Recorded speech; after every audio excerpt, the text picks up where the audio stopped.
Glória a Deus. Meus irmãos, eu cumprimento a todos com a paz do Senhor. Vamos ler a palavra de Deus no livro do Apocalipse, o capítulo de número 1 e o versículo do número 19. Livro do Apocalipse, capítulo de número 1 e o versículo 19 como base da palavra que o Senhor tem colocado em meu coração para me transmitir à igreja nessa noite. A minha eterna gratidão a Deus pela oportunidade, por estar aqui na noite desse dia, adorando a Deus juntamente com a igreja. Agradeço a Deus pelos belos louvores que já ouvimos aqui, que eleva o nosso coração, nos deixa feliz e mais confiante na presença do Senhor. Porque esse é o objetivo do culto, né? Adorar a Deus e edificar-nos uns aos outros. Os que encontraram, digam amém. Está escrito no versículo 19: escreve as coisas que tem visto, e as coisas que são, e as que depois destas hão de acontecer. Amém? Assentai-vos, por favor. Meus irmãos, eu estava observando desde o início desse culto. Começamos com uma oração de joelhos e logo após foi feita a leitura introdutória ou leitura oficial pelo pastor Gessé, livro de Isaías, capítulo 53, todo o capítulo. Logo após, o presbítero Naldo também leu uma palavra, o presbítero Reginaldo, e por último, o Áquila, também leu um texto, e nós assim o acompanhamos nessa leitura. Nós somos o povo da terra que crê na Bíblia como regra de fé e regra de prática. Assim nós cremos. E nós somos instruídos especialmente pela própria palavra, exclusivamente pela palavra de Deus, a nós não irmos além do que está escrito.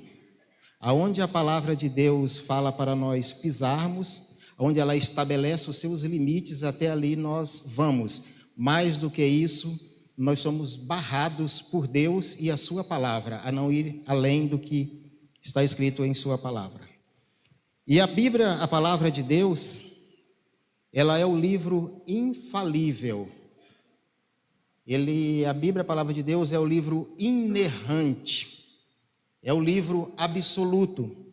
Quando eu digo que a palavra de Deus é o livro inerrante, eu estou dizendo que ela está isenta de erro e que ela não erra em absolutamente nada e nem está errada em absolutamente nada. Quando eu falo que a Bíblia é o livro infalível, eu estou dizendo que é um livro que não falha.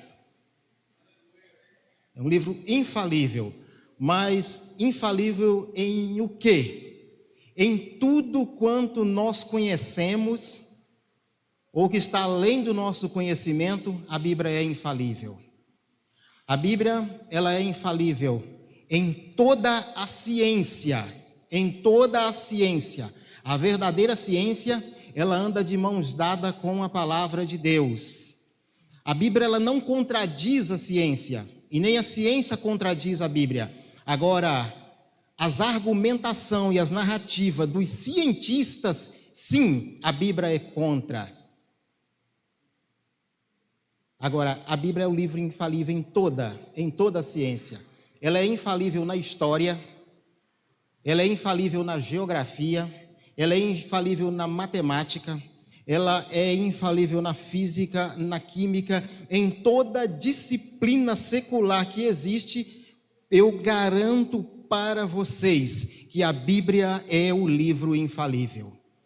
Mas algo que nos chama muito, mas muito atenção, é com respeito às predições da Bíblia Sagrada. Porque a Bíblia é um livro de predições, um livro que prediz o futuro. É um livro que escreve a história antes mesmo da história acontecer. A Bíblia já está narrando a história de antemão. O que é história? História é o registro daquilo que já aconteceu no meio das civilizações, que nós presenciamos. Isso eu tenho e vocês têm a capacidade de fazer isso, de escrever isso, de narrar isso. Agora, escrever a história de antemão, antes da história acontecer, aí somente existe um ser no universo que tem essa capacidade, nosso Deus Todo-Poderoso, porque Ele não está preso no espaço e nem tampouco no tempo, Ele conhece todas as coisas, e a Bíblia, ela conta a história, antes mesmo da história acontecer, ela registra. Nenhum outro livro tem essa eficácia como a Bíblia Sagrada. E quando nós lemos a Bíblia Sagrada, nós descobrimos que a Bíblia contém 28% de profecias. 28% de profecias. Desses 28% de profecias que tem na Bíblia Sagrada, cerca de 40% já se cumpriram. E os outros 60% ainda estão por se cumprir. Alguma dessas profecias, nós, que já temos aí depois dos nossos 40 de janeiro, nós temos presenciado muitas profecias da Bíblia se cumprindo, profecias milenares se cumprindo diante de nós. E enquanto o arrebatamento da igreja não acontece, nós vamos ainda presenciar algumas, ou quem sabe muitas profecias se cumprindo, possamos dizer numa linguagem bem popular, debaixo dos nossos narizes. Porque a Bíblia é a infalível palavra de Deus. Existe uma palavra técnica que nós utilizamos nas escolas bíblicas dominical e também nos nossos cursos teológicos para designar algo que está para acontecer no futuro. Essa palavra chama-se escatologia, que quer dizer doutrina, ensino ou tratado das últimas coisas. Mas eu disse há alguns minutos antes que a Bíblia está repleta de profecias. Alguém poderia me perguntar se eu lhe desse a oportunidade. Há diferença entre profecia e escatologia? Sim e não. Porque a profecia é algo que está registrado antes de acontecer, mas a escatologia também é algo que está. Então, escatologia e profecia é sinônimo? Não, não é. Profecias são aqueles registros que estão no Antigo Testamento e se cumpre no Novo Testamento. Isso é profecia.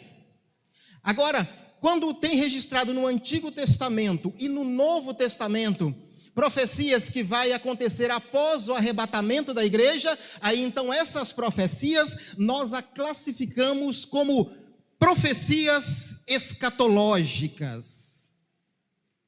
E nós somos a geração privilegiada que temos visto o cumprimento de tantas profecias. E nós também somos uma geração privilegiada que temos a capacidade de crer pelo Espírito Santo, pelas promessas de Deus, que se o que estava no Antigo Testamento cumpriu-se no Novo, está cumprindo no momento agora, o que está para se cumprir, com toda certeza se cumprirá, porque é a palavra de Deus. É assustador a precisão da Bíblia Sagrada. No Antigo Testamento, só com respeito ao nascimento, ao ministério, à morte e à ressurreição e à ascensão de Cristo, existe no mínimo 300 profecias, e todas elas se cumpriram. Somente da sexta-feira de manhã, quando Jesus foi pego e começou ali o seu calvário, e ao domingo, quando ele ressuscitou, cumpriu-se no mínimo 33 profecias da Bíblia Sagrada. Somente da sexta-feira ao domingo da ressurreição, 33 profecias. Isso nos dá a garantia de quê? de que o restante vai se cumprir. Quando você faz um negócio, um tratado com alguém, e a pessoa honra com esse compromisso, isso lhe deixa animado, isso lhe deixa eufórico para quando a pessoa lhe procurar para fazer um negócio, tenha certeza de que ele vai cumprir, porque ele já cumpriu a primeira parte. Assim é a Bíblia Sagrada. O que está se cumprido é a garantia daquilo que vai se cumprir.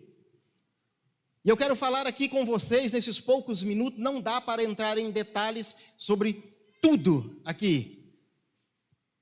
O que ainda está aberto e o que brevemente vai acontecer. Muitas pessoas têm uma dificuldade muito grande na hora de ler a Bíblia Sagrada e estudá-la no seu contexto profético e escatológico. Porque eles pensam que a Bíblia Sagrada é como um livro de faculdade, um livro secular, onde ele separa as matérias ou as disciplinas em um só volume. Mas não é assim. Não existe uma seção nas Escrituras exclusiva de profecias. Esse livro, ele é estritamente profético, do primeiro versículo ao último versículo, do primeiro capítulo ao último capítulo. Não existe um livro exclusivamente profético na Bíblia. Assim também como você, quando você vai construir uma casa, que depois que ela está pronta, alguém chega e dá uma olhada assim, e fala assim, ficou boa, parabéns. O material não veio de um só local. A areia, vocês sabem de onde veio? Veio dos rios, veio das bancadas de areia. As pedras para a base veio de outro lugar. As telhas, os tijolos, a ferragem, tudo veio de um lugar separado. Mas aí você então, o que você faz? Você ajunta tudo isso e o construtor, o engenheiro, o arquiteto organiza aquilo ali e constrói a casa. Assim também é a profecia bíblica. Ela não existe um livro exclusivo, ela está espalhada do Gênesis ao Apocalipse. No capítulo 19 do livro de Gênesis, existem profecias que vai se cumprir ainda no milênio, quando fala que o cetro não se arredará de Jacó, falando ali do reinado milenial de Cristo, que acontecerá cerca de 7 anos após o arrebatamento da igreja. Então o livro de Gênesis, a gente lê ele como um livro histórico, e sim, é um livro histórico, mas tem profecias e tem escatologia. Aí o que nós temos que fazer? Temos que ter discernimento espiritual, termos olhos e ouvidos sensíveis na hora de tratar com a Bíblia e descobrir que tem a escatologia de Gênesis, de Êxodo, de Levítico, Número, Isaías, Ezequiel, Daniel, e assim todos os livros da Bíblia têm a sua profecia e a sua escatologia. Aí nós vamos separar, aí nós vamos juntar, aí então nós vamos construir esse grande edifício de Deus que se chama a escatologia bíblica. Mas existem muitas profecias que ainda elas estão abertas para acontecer. Eu não sei se nesses últimos dias, os irmãos que têm o aplicativo, praticamente todos têm o aplicativo Facebook. O meu ele é bem resumido por causa da memória do meu celular, que é bem pequenininha, como é que é o nome do meu aparelho, Melqui? J5, né? Ele é bem resumido. Então eu tive que baixar o Facebook, tem um azulzinho e o branquinho, Light, ele ocupa menos memória. E então ele é bem resumido o que cai nele lá, muito, mas muito resumido mesmo. E eu salvei esse vídeo, guardei ele, porque eu achei ele muito importante e eu achei ele também muito assustador. Porque existe uma igreja, vou falar porque não é do Brasil, mas está ganhando campo no Brasil aqui. E se der algum belzinho, não procura o pastor, né, igreja? Pode me procurar, que eu sou adulto, sou responsável pelo que eu falo, tá? Se der BO, dá BO para mim. Chamada Igreja da Unificação, do falecido, em coreano quer dizer grande dragão vermelho. Aí depois estava assustando o pessoal no Brasil, que sabia interpretar um pouquinho do coreano, mudaram lá para grande dragão branco.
que Jesus já voltou e está fazendo uma grande concentração de pessoas nas Oceanias, na Ásia, lá no Oriente, e está na Europa, e agora já tem data marcada para esse movimento chegar no Brasil.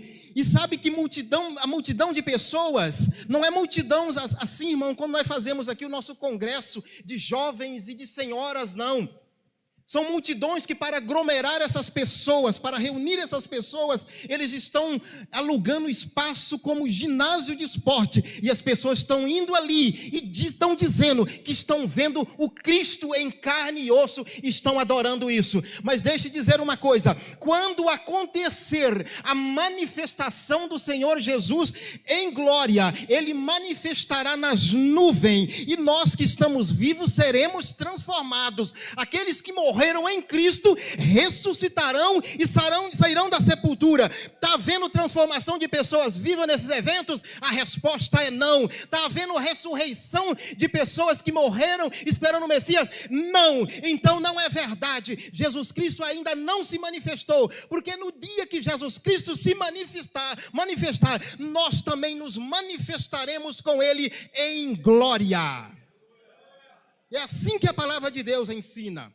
E que essa palavra nessa noite sirva de advertência para quando chegar no Brasil e na região norte, nós possamos ficar tranquilo e confiar no que esses homens de Deus estão ensinando nas escolas bíblicas dominicais, nas terça-feira, e confiar, porque Jesus ainda não manifestou, porque quando Ele se manifestar, eu tenho certeza que esse corpo corruptível aqui, esse corpo mortal aqui, ele irá se revestir, ele será transformado, e eu estarei apenas dando se é que eu lembrar disso, eu acho que não vou lembrar, eu estarei só fazendo assim, ó, tchau planeta Terra, adeus planeta Terra.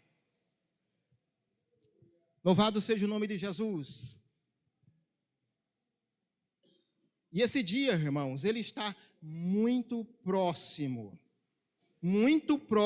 de acontecer, porque o arrebatamento da igreja é o evento que vai desencadear todos os outros eventos. Tem muitos eventos que estão sobre a nossa cabeça, suspenso sobre a nossa cabeça para acontecer a qualquer momento, mas há necessidade de um evento para abrir a porta para os outros eventos, e esse evento chama-se o arrebatamento da igreja. E esse evento pegará muitas pessoas de surpresa. Deixa eu contar algo engraçado para vocês aqui. No contexto teológico, caso seria usar o termo hilário, né? Eu morava numa cidade, o Valério que gosta disso, né, Valério? Eu morava numa cidade no Paraná por nome de Foz do Iguaçu. E eu morava num bairro por nome de Jardim São Paulo 2, que só tinha o nome de jardim. Era uma invasão. Se existia um pedacinho do inferno na terra, esse bairro era um pedaço do inferno. Era brigas, mortes, tiroteios, toda noite, ninguém tinha paz. E quando também a polícia militar, a cavalaria não entrava ali e não fazia um limpa naquilo. Primeiro cortava a energia do povo e, como diz o ditado popular, o pau caía a folha. Aí uma tia minha ligou para uma vizinha, me dando um recado, que em um sábado era para mim passar um final de semana com ela. E ela morava num bairro, e mora ainda num bairro nobre, um bairro chique. E ela falou assim, venha passar o final de semana conosco. E eu falei assim, vou. E então, eu estava sem dinheiro para o Vale Transporte.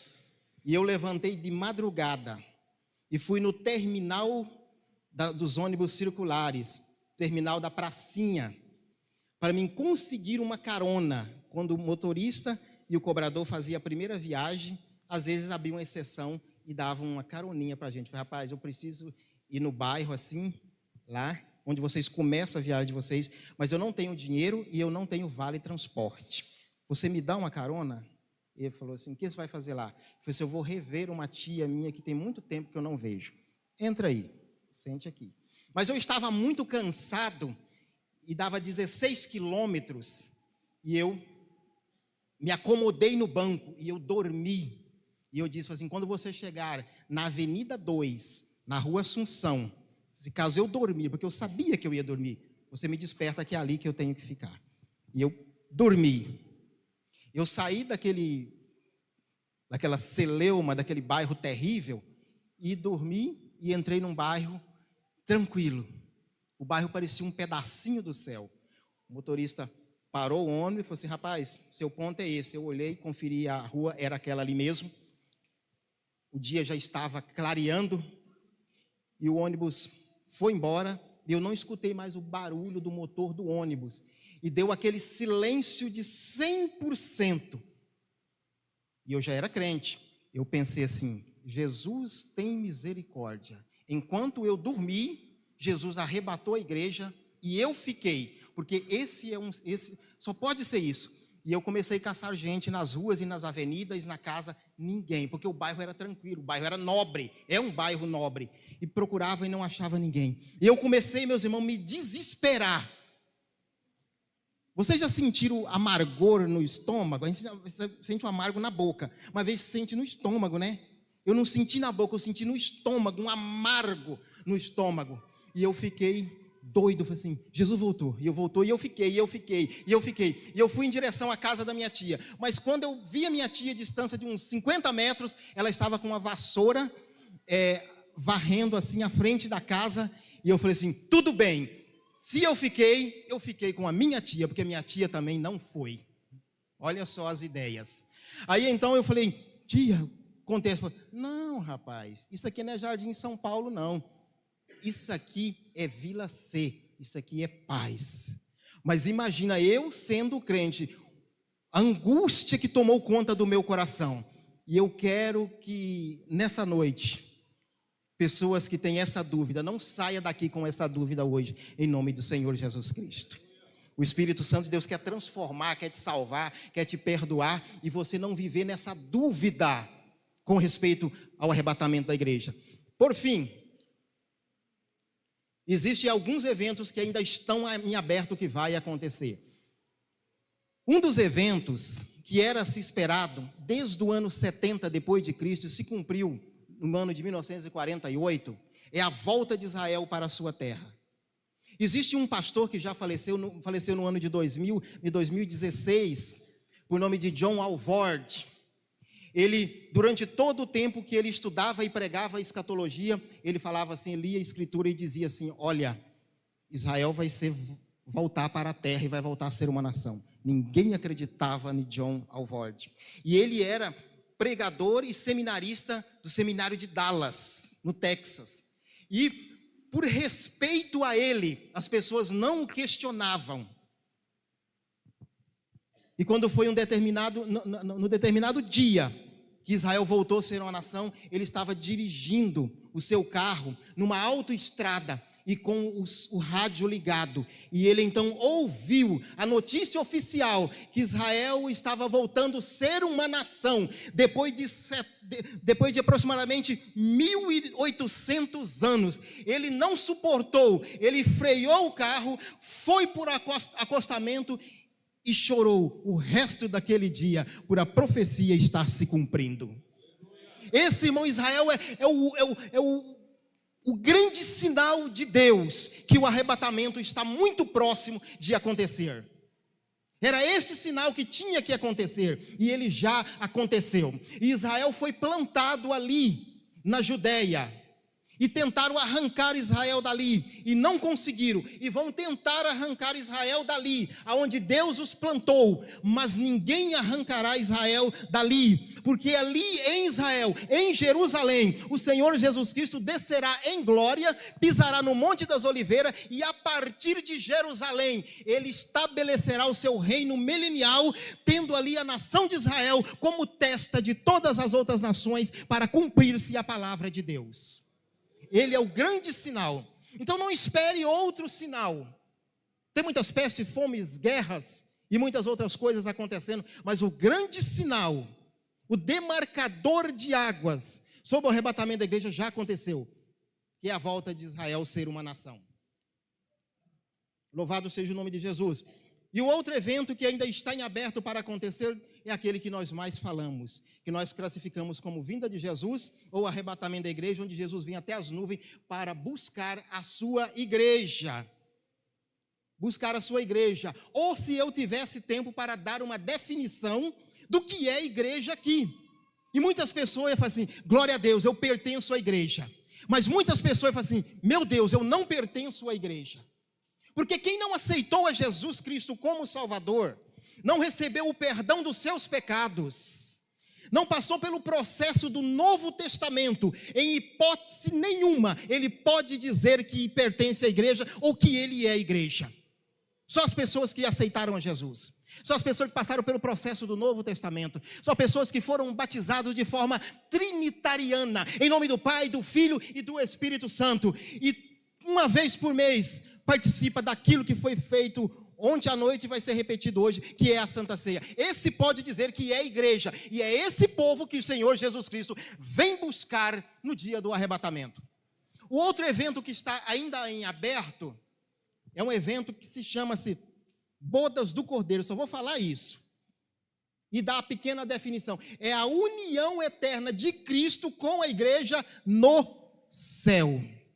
Se você já participou de um casamento e o achou bonito, esqueça tudo, porque tem um evento, tem um matrimônio para acontecer muito em breve. E o interessante é que nesse matrimônio eu não serei convidado, terão outros convidados, e terá também o amigo do esposo, que se alegra com o esposo. Agora, eu, você, igreja, de forma coletiva, nós seremos a noiva do Cordeiro. E essa união estará sendo oficializada por toda a eternidade. Louvado seja o nome de Jesus. Eu ainda me lembro do dia do meu casamento. Eu ainda me lembro. E pense numa união que vai acontecer, que é a união da igreja com Cristo.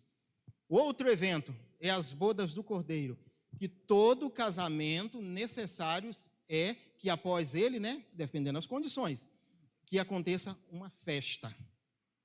E essas bodas do Cordeiro, essa boda do Cordeiro, então, é a festa desse casamento. Aí tem uma questão, essa festa acontece no céu ou acontece na terra? Essa festa acontece com 7 anos, ou o milênio tem ali uma característica da festa? Não sei. Para mim, qualquer um dos dois serve. Qualquer um dos dois serve. Se for 7 anos, ok. Se for 1000 anos, melhor ainda. Porque alguns dizem que o milênio todo é a festa de casamento de Cristo com a igreja. Mas enquanto isso, no céu, acontece, esses eventos, na terra acontece um período de 7 anos, exatamente 7 anos, nem mais e nem menos, de grande tribulação, aquilo que foi dado uma pincelada, cadê o professor José Hilton? Eu vi ele por aqui, está ali, que foi dado uma pincelada hoje na escola bíblica dominical. Deus nesse período entrará em juízo com toda a terra, com Israel rebelde que não o recebe, e com os gentios de todo mundo, os que não são judeus, para tratar com eles, com juízos que nunca foi derramado por Deus na terra, vai ser derramado nesse dia da grande tribulação. Se vocês pensam que a coisa está difícil, eu vou dar uma noção de matemática para vocês. Leve isso à 4ª potência, será o período da grande tribulação. Mas eu digo com toda a convicção, não tenho tempo, nós não estamos em nenhum estudo, estamos em uma pregação, mas digo uma coisa para vocês, a igreja do Senhor Jesus, ela será arrebatada antes da grande tribulação. O Antigo Testamento aponta para isso, os evangelhos apontam para isso, e as cartas de Paulo, todas elas apontam que a igreja não estará aqui neste período da grande tribulação. Não estará aqui, com toda certeza. Ah, mas aqui a Bíblia fala não passar por tribulação.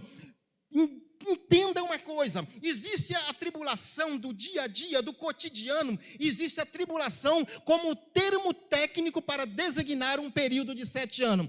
Tribulação do dia a dia, do cotidiano, essa nós passamos, mas a tribulação como termo técnico se referindo aos 7 anos, após o arrebatamento, essa aí não é aplicada à igreja em parte nenhuma. Louvado seja o nome de Jesus. Louvado seja o nome de Jesus. Vamos caminhando aqui para o final. Depois desse período, vem a manifestação do Senhor Jesus em glória, onde todo olho o verá. A igreja vai ver Jesus, vai conhecer e reconhecer Jesus por ocasião do arrebatamento. Porque o arrebatamento é a manifestação de Jesus para a igreja. Agora, a vinda de Jesus em glória, com seus pés sobre o Monte das Oliveiras, é a manifestação de Jesus para Israel e todo o mundo, onde a Bíblia diz que todo olho o verá. Alguém poderia ficar conjecturando, perguntando, mas como que pode Jesus ser visto por todo mundo? Ele vai utilizar os recursos tecnológicos que temos hoje? Sim, ele pode usar, mas fique sabendo, Jesus dispõe de recursos muito mais avançados do que esse que nós temos no dia de hoje. E ele vai usar desses recursos, e todo olho mesmo, verá o Senhor Jesus Cristo manifestando, e ele tendo um ponto central, um ponto final para descer, e não é Brasília. Brasília ele vai tratar depois, um pouquinho mais tarde, tá? Depois ele vai tratar com Brasília. Mas primeiro que vai tratar, que vai colocar os pés, é no Monte das Oliveiras, Israel, Jerusalém, o centro da terra. Mas o meu prazer mesmo, por eu ser brasileiro nato, patriota, eu quero falar assim, Jesus, trata tudo e cobra tudo. Não deixa nem um centavinho para trás. E Jesus vai cobrar desse povo gentílico, que não crê na palavra dele, não crê em Deus, quer desconstruir todos os nossos costumes judaicos cristãos. Então eles vão se deparar com Jesus e eles vão ver que Jesus não é evangelista Valmiro, que Jesus não é pastor Rosivaldo, nem presbítero Reginaldo, nem evangelista Elinaldo, não é. Jesus, ele é o Rei dos Reis, o Senhor dos Senhores, aquele que estará regendo todas as nações com vara de ferro, e as nações são comparadas a como vasos de barro. Pegue uma vara de ferro e bata num filtro de barro, vocês vão ver o que ele faz, ele vira pedaço. É assim que Jesus vai tratar com as nações, é dessa maneira. Irmão, mas que mensagem violenta, que mensagem de ódio. Mensagem de ódio não é mensagem de ódio. Não estou irado, eu apenas estou sendo sincero. Me desculpe se você confunde sinceridade com ignorância. Não estou sendo ignorante, estou sendo sincero na minha palavra que Deus colocou no meu coração. Estou terminando, é para 5 para as 9 eu entregar. Depois desse evento vem a batalha do Armagedon. Pensa numa batalha, que na verdade a Bíblia diz ela como batalha ou como guerra, mas quando nós olhamos o termo original, nós descobrimos que o Armagedon é uma campanha, com 8 estágios. Do primeiro estágio ao 8º estágio, misericórdia. É só nós analisarmos. E o interessante é que nós falamos tanto, Hollywood fala tanto de Armagedon, mas a palavra Armagedon, ou Armagedon, quer dizer, montanha de Megido, ela aparece só uma vezinha na Bíblia. Mas não é porque é só uma vezinha que nós vamos dar ênfase nela. A batalha do Armagedon. Vamos encerrar? Estabelecimento do reino milenial, prisão de Satanás. Satanás está solto e ativo. Anda ao nosso derredor, bramindo como um leão, buscando quem ele pode tragar. E não brinca não com Satanás. Ele traga crianças, jovens, adolescentes, e não fique pensando que a sua quantidade de tempo que tu tem na igreja, de credencial, isso vai intimidar ele. Não intimida ele. Ele tenta todas as pessoas da terra, e o prazer dele mesmo, sabe o que é? É derrubar os cabeças, porque derrubando cabeça, ele desnorteia o resto das pessoas. Eis aí a responsabilidade nossa e responsabilidade da igreja. Como assim? O que eu tenho a ver? Responsabilidade de orar e interceder por nós aqui. Porque vocês não sabem o que nós passamos. Vocês não sabem o que nós, obreiros, às vezes perdendo até o sono. Não estou aqui rasgando seda para pastor presidente. Deus me livre disso, que eu não sou homem disso. Mas vocês não sabem a angústia que um pastor passa, porque ele é como se ele há de dar conta de todos vocês aqui. Às vezes perde o sono. Chega um, fala uma coisa, outro manda uma mensagem, e o diabo procura derrubá-lo e derrubar-nos. Ore e interceda, é responsabilidade de vocês também. Tá? Encerrando. No final de tudo, irmãos, todo o universo que foi trazido à existência pelo poder da palavra de Deus, ele será levado à inexistência por uma fração de segundo pela palavra de Deus. O apóstolo Pedro diz que os elementos ardendo se fundirão e a terra passará com um estrepitoso estrondo. A palavra elemento, na língua grega, não vou falar a palavra aqui porque é muito difícil para pronunciar, mas a palavra elemento aqui é a coisa mais básica que tem. É fogo, água, terra e ar. Tudo isso, lembrei a pronúncia correta, a pronúncia correta é stoicheia. Então, esses elementos que foi trazido à existência pelo poder de Deus, por um lapso de tempo que não pode ser cronometrado, ele vai deixar de existir. Toda a energia espalhada no universo, Deus vai centralizar ela num ponto do universo chamado planeta Terra, e de repente o tudo, e de repente o nada. Aí, quando isso acontecer, Deus nos protegerá com as tuas mãos. Estou com a minha mão esquerda estendida, mas Deus nos protegerá com a mão direita. E quando Ele nos proteger, que nós vermos a nossa última visão do universo que nós conhecemos, e quando houver esse lapso de energia concentrada no planeta Terra, e dá uma grande explosão, e os elementos ardendo se desfizer, aí quando nós olharmos novamente, aí nós vamos ver um novo céu e uma nova terra, aonde vai habitar justiça. Ficamos em pé em nome do Senhor Jesus Cristo. Eu vou passar